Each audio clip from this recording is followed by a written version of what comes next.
کہ الایمان بین الخوف والرجاء، ایمان جو ہے خوف اور امید کے درمیان میں ہوتا ہے۔ اللہ کے نبی کے ایک صحابی بیمار ہوئے تو اللہ کے نبی ان کی بیمار پرسی کے لیے تشریف لے گئے اور جا کر ان سے حال چال پوچھا کہ بھئی تمہارا حال کیا ہے؟ تو آگے سے کہنے لگا کہ انی ارجو اللہ و انی اخاف ذنوبی، فرمایا کہ میں اللہ تعالیٰ سے پر امید بھی ہوں لیکن ساتھ ساتھ مجھے اپنی گناہوں کا ڈر بھی ہے۔ میں اللہ تعالیٰ سے پر امید بھی ہوں، ساتھ ساتھ مجھے اپنی گناہوں کا ڈر بھی ہے۔ جب یہ بات فرمائی تو اللہ کے نبی نے فرمایا کہ لا یجتمعان فی قلب عبد فی مثل ھذا الموطن الا اعطاہ اللہ ما یرجو وآمنہ مما یخاف۔ فرمایا کہ جب بھی یہ دونوں چیزیں جمع ہو جاتی ہیں، کون سی دونوں چیزیں؟ خوف اور امید۔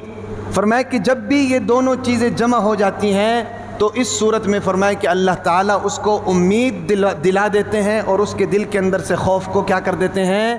ختم کر دیتے ہیں۔ ٹھیک ہے کہ نہیں؟ لیکن شرط یہ ہے کہ دونوں ہونی چاہیے، اور یہ نیک بندوں کی صفات ہے، نیک لوگوں کی صفات ہے۔ جب یہ دونوں ہوں گی تو پھر اللہ تبارک و تعالیٰ کیا کریں گے؟ ہمارے دلوں کے اندر سے خوف کو ختم کر دیں گے اور امید کو باقی رکھیں گے، جو اللہ تعالیٰ کے اوپر امید ہے۔ اور یہ نیک بندوں کی نشانی، اور نیک بندوں کی ایک اور نشانی خوف اور امید کے حوالے سے یہ ہے کہ اللہ تعالیٰ نے قرآن مجید میں فرمایا کہ تتجافى جنوبهم عن المضاجع يدعون ربهم خوفا وطمعا، کہ اللہ کے جو نیک لوگ ہوتے ہیں وہ اپنے پہلوؤں کو اپنے بستروں سے الگ رکھتے ہیں اور رات کے وقت اللہ تعالیٰ سے دعا کرتے ہیں خوف اور امید کے ساتھ۔ سمجھ آ رہی کہ نہیں؟ خوف اور امید کے ساتھ۔ دل کے اندر خوف بھی ہوتا ہے کہ اللہ تعالیٰ ناراض نہ ہو جائے، اور دل کے اندر امید بھی ہوتی ہے کہ اللہ تعالیٰ ہمارے ان نیک اعمال کا بدلہ ہمیں اچھے طریقے سے دیں گے، ہمیں ان نیک اعمال کا بدلہ دیں گے۔ تو اس لیے یہ ہے کہ شروع سے جو بات چل رہی تھی وہ یہی تھی کہ ایمان اور امید اور خوف یہ دونوں چیزیں ہونی چاہیے۔ اس حوالے سے دوسری بات یہ یاد رکھیں کہ یہ بھی نہیں ہونا چاہیے کہ دل کے اندر صرف خوف ہی خوف ہو، امید نہ ہو، ہمیشہ ڈرتا ہی رہے، اللہ کی رحمت سے نا امید رہے، مایوس رہے، یہ بھی نہیں ہونا چاہیے۔ اگر دل کے اندر صرف خوف ہی خوف ہوگا نا جی، تو اس کا نقصان یہ ہوگا کہ انسان مایوس ہو جائے گا۔ اللہ کے خوف سے نمازیں تو پڑھ رہا ہے، ہاں بھئی، اللہ کے خوف سے روزے تو رکھ رہا ہے، لیکن ان روزوں کے اچھا بدلہ ملنے کی امید نہیں ہے، ان نمازوں کا اچھا بدلہ ملنے کی امید نہیں ہے، ان نمازوں کے قبول ہونے کی امید نہیں ہے۔ تو جب امید نہیں ہوگی، ہمیشہ خوف ہی خوف ہوگا، تو پھر مایوسی آئے گی۔ پھر کیا ہوگی؟ مایوسی آئے گی۔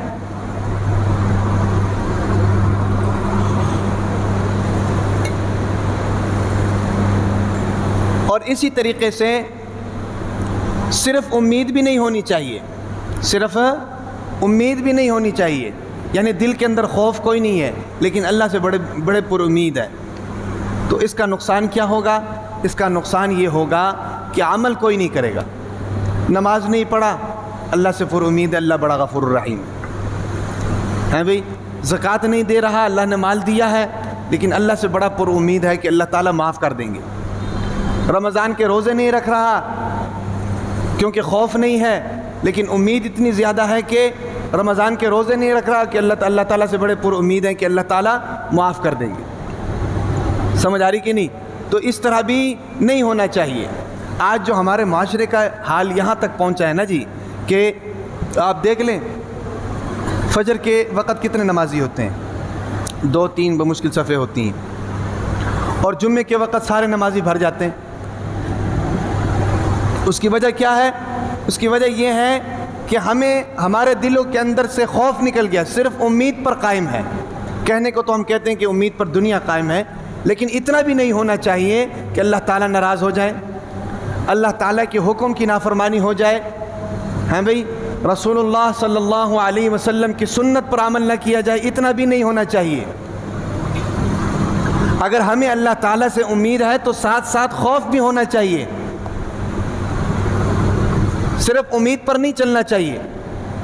سمجھ آ رہی کہ نہیں؟ تو یہ سارے معاملات جو ہو رہے ہیں، ہمارا معاشرہ جو اس وقت برائی کی طرف سرک رہا ہے، بے حیائی کی طرف سرک رہا ہے، فحاشی کی طرف سرک رہا ہے، اللہ تعالیٰ کے حکم کی، اللہ تعالیٰ کے فرمان کی حکم عدولی ہو رہی ہے، حضور اکرم صلی اللہ علیہ وسلم کی سنت پر عمل نہیں کیا جا رہا. اس کی وجوہات بہت سی ہیں، لیکن ان میں سے ایک وجہ یہ بھی ہے کہ دلوں کے اندر سے خوف نکل گیا، صرف امید ہی امید ہے. پچھلے جمعے بیان ہوا تھا کہ بھئی کسی بھی چیز کے حصول کے لیے صرف توکل کرنا کافی نہیں ہے، اس کے لیے پہلے اسباب اختیار کیے جاتے ہیں، پہلے تدبیریں کی جاتی ہیں، پھر اس کے بعد جو ہے توکل کیا جاتا ہے. سمجھ آ رہی کہ نہیں؟ تو اس کے لیے بھی یہی ضروری ہے کہ سب سے پہلے جناب عبادات کیے جائیں، اللہ تعالیٰ کا خوف دل کے اندر ہو، اللہ تعالیٰ کے احکامات پر پورا عمل کیا جائے، اس کے بعد جو ہے اللہ تعالیٰ کے اوپر امید باندھی جائے. سمجھ آ رہی کہ نہیں؟ لیکن ہم ایسا نہیں کر رہے، ہم ایسا نہیں کر رہے ہیں. ہم نمازیں پڑھتے نہیں ہیں بھئی، زکوٰۃ دیتے نہیں، اللہ تعالیٰ کے احکامات پر عمل کرتے نہیں، لیکن اگر ہم سے کوئی پوچھے تو ہم سے بڑا کوئی مسلمان نہیں ہے بھئی، ہم سے بڑا کوئی عاشق رسول نہیں.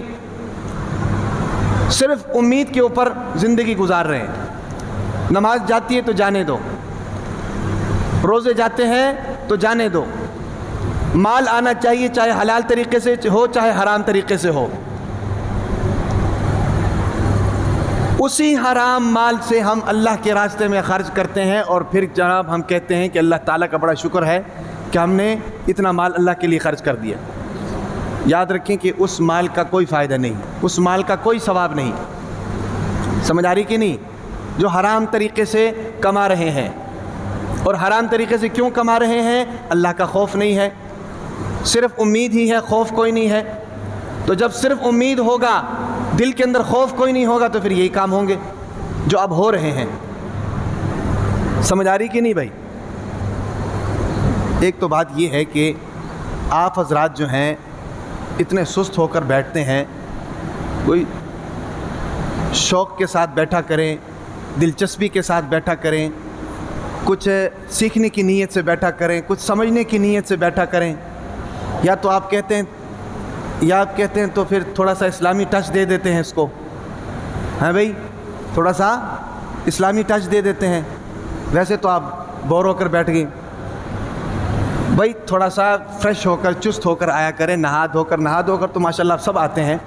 تھوڑا سا فریش ہو کر بیٹھا کریں، تھوڑا سا کچھ سوچ کر آیا کریں، کچھ سیکھنے کی نیت سے آیا کریں. سمجھ آ رہی کہ نہیں؟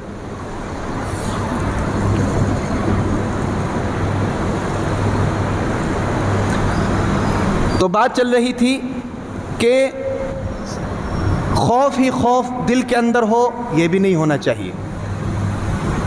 صرف امید پہ قائم ہو، یہ بھی نہیں ہونا چاہیے. دل کے اندر خوف بھی ہونا چاہیے اور امید بھی ہونی چاہیے. اللہ تعالیٰ کا خوف بھی ہونا چاہیے اور اللہ تعالیٰ کی رحمت سے امید بھی ہونی چاہیے. اگر خوف ہوگا، امید نہیں ہوگی تو پھر مایوسی آئے گی، مایوسی. اور اگر خوف نہیں ہوگا، صرف امید ہی ہوگی تو پھر عمل کوئی نہیں کریں گے، امید پر ہی زندگی گزاریں گے. سمجھ آ رہی کہ نہیں؟ تو اس لیے یہ ہے کہ دونوں چیزیں ہونی چاہیے. اور پھر اس کی ایک حد مقرر ہے، خوف کی بھی ایک حد مقرر ہے کہ خوف کتنا ہونا چاہیے.